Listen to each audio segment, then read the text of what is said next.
What's up, everybody? This is Marshall Couture, also known as Plex in hip hop circles, and I am from DonkeyJawProjects.com is my website. And today I'm starting this series. I'm not sure exactly what I'm going to call it. I'll probably have a name by the time I post it up, but basically me reviewing comics, just looking at old comics or indie comics or whatever I feel like reviewing.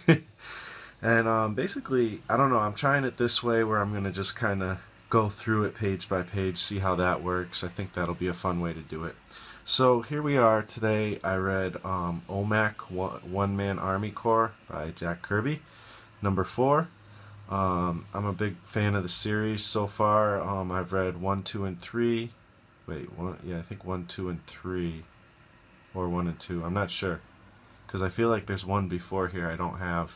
And then I have 5, I'm missing 6 and 7 and some other ones. But I love Jack Kirby. I mean, look at this cover. It's beautiful. I love just these legs, and like just his design is just so dynamic with this crazy monster, and really cool. I love Kirby. A lot of people do. This came out in 1975, March and April of 1975. It was a bi-monthly book. And first, to start off, I'm going to read some of these descriptions because I think they're really cool. But here we go. Superhumans will be real in the world that's coming. This one is attempting to lift 70 tons of death-dealing steel off the ground. He represents the incredible goals that are forecast for today's technology. In a world of waiting atom bombs, we will have to create him. We will have to create him. But you can see him now. See what he's doing and why he's doing it. Omac, One Man Army Corps. So cool. I love this stuff. Super fun. And then I'll read this here. Brother I need more strength. I've got to upset this thing. And it's as big as a building. So we do that. And here it goes to Brother I. If you don't know about Omac, he's basically this guy who was like transformed into like a superhero by this big satellite machine thing in the future, and it's just interesting. And he like derives his power and information from like this big satellite machine thing. So here we go. In every comic they pretty much describe exactly what's going on, which I think is a fun thing, and also some people might not like it because it's kind of cheesy, but I like it. The man is talking to a machine, the largest and most complex machine ever created. It drifts in orbit above the earth and is linked like a brother to its flesh and blood partner down below. The man is Omac. The great machine is Brother I. So this is Brother I, and you can see he's like transmitting. And of course, I mean, a satellite in reality transmits whatever it transmits to Earth, and you know, it's invisible. But of course, when Jack Kirby draws it, Kirby crackle all over the place. It's exciting. It's awesome. Edited, written, and drawn by Jack Kirby. Inked, lettered by Bruce Berry. D. Bruce Berry. Awesome inking job too. It really shows Kirby's genius. So you got him here, and Brother I transmits power to his belt, which I guess makes him stronger. And he kind of lifts this thing. It's called the bunker. The bunker spits out a bomb, and he's like, okay, I gotta get out of the way, but I gotta stop this thing. And we got chapter 2. I love how he like separates it in chapters. It's kind of crazy. It's chapter 2, and he kind of jumps and lifts this thing out of the way, and the bomb explodes. The busting of a conqueror. Cop and criminal communicate in the world that's coming. But what a cop, what a criminal. Watch the busting of a conqueror. So here we go. We got a lot of action, stuff like that. Big boulder falls on him, and he's like, I made it thanks to Brother I. He blocked it with his arms, I guess. And Brother I gave him the strength and power to do that. Then he lifts up the door or whatever and finds this guy right here, who they arrest in the next chapter, chapter 3, in Super Court. Caravan Kafka. That's the name they gave this guy.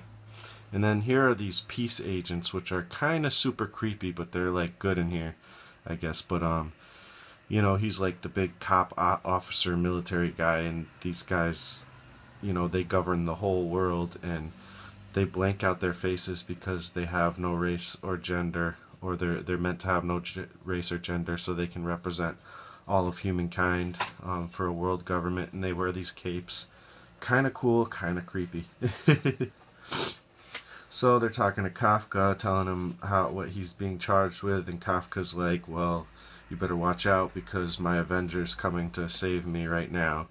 And I created this crazy thing, and you're going to see what's going to happen. And they're like, yeah, whatever. Omac's talking to the guy. Where they are is this place on top of Mount Everest, of course. And Omac's like, well, we got to stop this thing. What are we going to do? It's coming. And he's like, you know what, screw this. I'm not going to just sit here and wait. I'm going to go run out and figure this out. Interesting, you have the rank of a 5-star general. They're trying to stop him, but he's like, you have the rank of a 5-star general. I can't order you to stop. So Omac steals a plane. Doesn't really steal it because he has the right to. And they give him free pass. And he goes out to fight whatever this thing is, which it says, the beast as a terror weapon. It's not a new military concept. Hannibal used elephants, the Nazis bred savage dogs, but in the world that's coming with biological research geared to war, a ruthless despot produces a living, breathing multi-killer. So I just love all these descriptions and stuff. So here's this crazy monster thing, and Omac's in the spacecraft, or the plane or whatever, and it's pretty cool. And then so here we go, they're describing the monster. I love the descriptions. Its great hide is as smooth as plastic. It gulps and ejects air and moves like a flying octopus. Pretty cool. So he's fighting this thing. He starts describing like what it is, like violent charges of energy build up to create an ominous outpouring of sonic waves.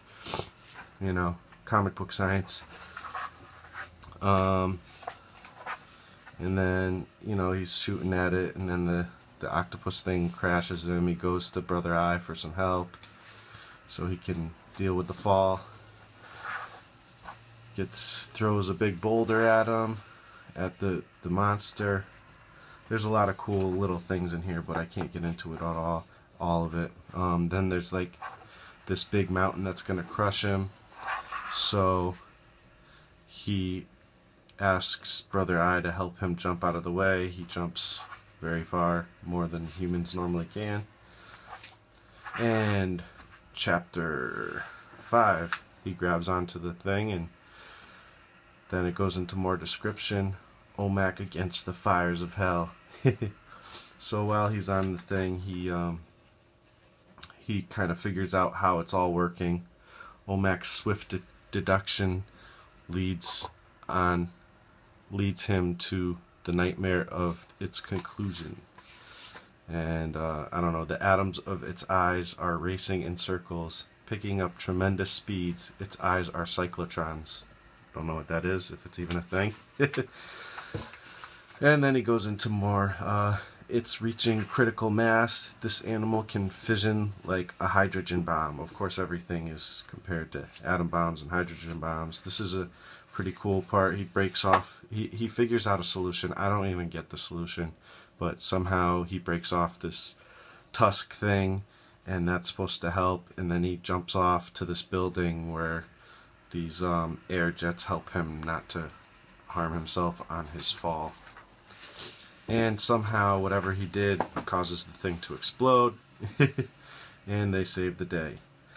And you know, there's a lot of cool commentaries about like humanity, and you know, I don't know, I just love that the stuff that happens in these old comics, especially with Jack Kirby and stuff, and it's kind of like a sci-fi superhero type of thing. And there's always like these commentaries on like humanity and where we're going, where we're headed with all this technology and stuff. Really cool stuff. I enjoy it tremendously. and Omac's one of my favorite. Another thing that's interesting about Omac is if you have read, and there's definitely a big discrepancy between the two types who may have read these books, who knows, but if you've ever read Rob Liefeld's Prophet, like the first issues and stuff, I don't really know. I only read the first like 5 or 6 issues, and then like I read later ones that came out like last year, a couple years ago. But it's basically a similar story. There's like this satellite that powers Prophet, and I don't know. So, you know, you can see that influence in that comic. Some people would probably use that as more firepower against Liefeld. Some people think it's cool that he kind of draws inspiration from Kirby and stuff. I don't know. I'll let you decide. I like both Kirby and Liefeld personally, but it is what it is. Anyways, really cool book. Omac is awesome. One-man army corps. I definitely recommend it. Check it out. And yeah, you could probably get them pretty cheap at your local comic store, especially if you can get a sale on back issues and stuff.